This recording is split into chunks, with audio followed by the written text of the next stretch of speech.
So what's going on, everybody? It's hot, so you're gonna hear my fan and my air conditioner in the background. So I'm gonna do a little quick walk around of the mods I've got on my Vaquero so far. There's been some interest in the comments, you know, make a little video of this, make a little video of that. So that's what I'm gonna do. It's gonna be quick, down and dirty, nitty gritty, whatever you want to call it. I'm not gonna spend a lot of time on it because I am tired. I just went on a little ride because I ain't rode in a couple of weeks due to work, and it's hot.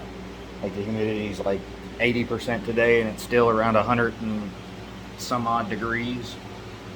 So yeah, let's get into it.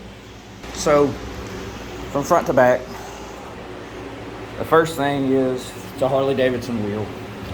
It's one of the more common mods for these bikes because 08 or 09 to now, Harley Davidson touring bike, Street Glide, Electric Glide, Road King, Road Glide, all share a 25mm axle, and the spacing for the brakes is pretty close too.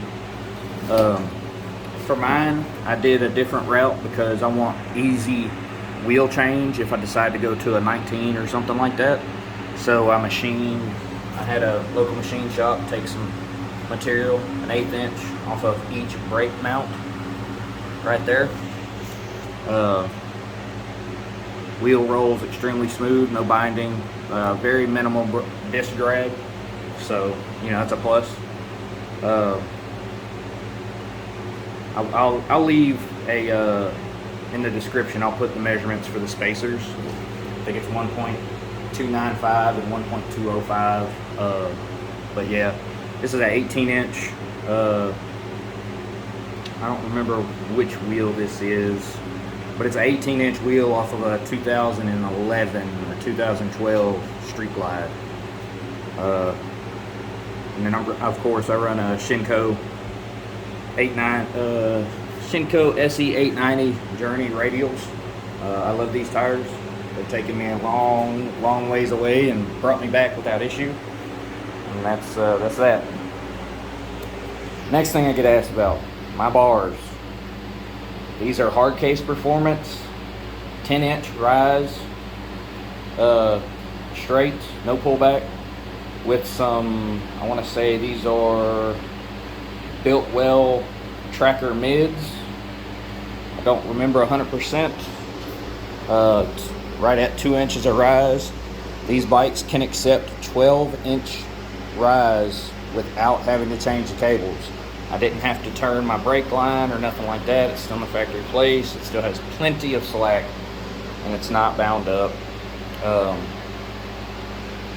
Other than that, no issues. If the brake line was longer, you could actually go quite a bit higher because this is how much cable is from the factory.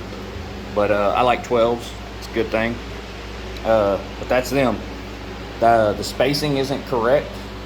I bought these for the reason of these right here being separated from the top. So I put everything in loose, put this on loose, tightened everything down, and it doesn't move. I red Loctited down here, of course. I did replace my riser bushings with OEM Kawasaki. These are all blue Loctited and torqued to like 11 foot-pounds or something like that.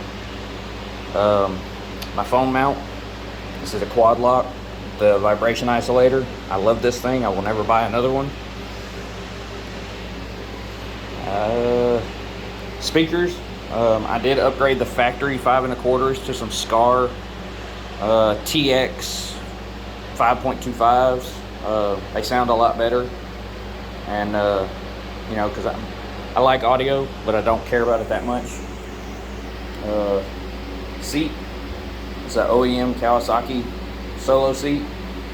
They don't make these anymore, so if you find one for 300 bucks and this is what you want, buy it, because you're not going to find a better price. By comparison to that thing, this is like a Cadillac seat. That is like riding in a dump truck. I love this thing. So, yeah. My exhaust, It is a Freedom Performance 2-in-1.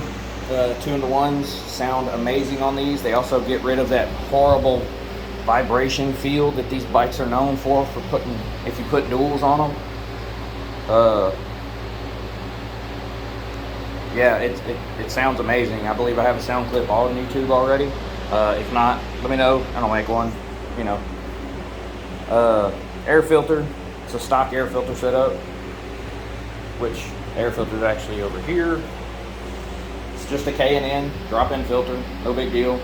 You know, not really special about that.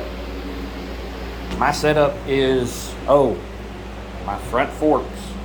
I get asked a lot about my front forks because I do ride the hell out of this thing. I lean this thing in corners quite a bit.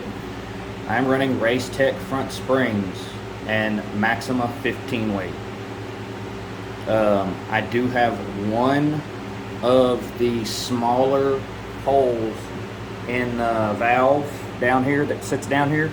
I have one of those drilled out a 1/32 bigger per some instructions I found on one of the forums. This bike handles amazing. Oh, I about almost busted my ass. My back springs, I have 17 pounds of air in the back springs on the second click, and I weigh 200 pounds.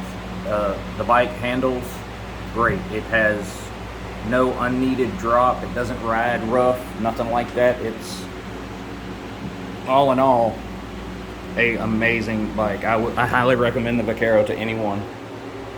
Headlight, Amazon LED. Nothing really special to say about that. All my fluids are Maxima except for the engine. The engine is Rotella 1540. It's hot down here in Louisiana, so I run a thick oil. Clutch, Maxima.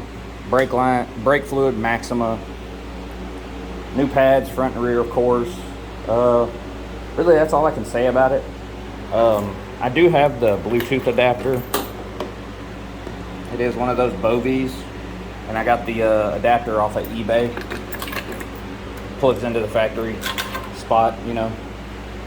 But really, that's it for the list of mods. There's nothing really special about the bike. I run Shinko's front and rear. It's the same tire, SE890 radial front and rear. OEM Kawasaki seat. You know, nice 2-in-1 exhaust. I do have a Cobra FI 2000 on this because I haven't sent my ECU to Ivan yet, but that's going to be still a ways away. You know, it's basic mods.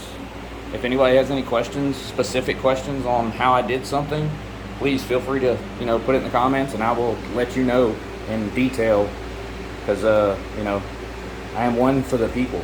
So, but I think that's going to conclude this video. You know, it's my first video back from a little while because I've been working. So yeah, like I said, like, comment, subscribe. If y'all got any questions, feel free to put them in the comments. I'm pretty active on YouTube. I like to stay, you know, integrated for the most part with my viewers. I'm also on Instagram at Kawasaki. So yeah, everybody, y'all have a good evening and thank you.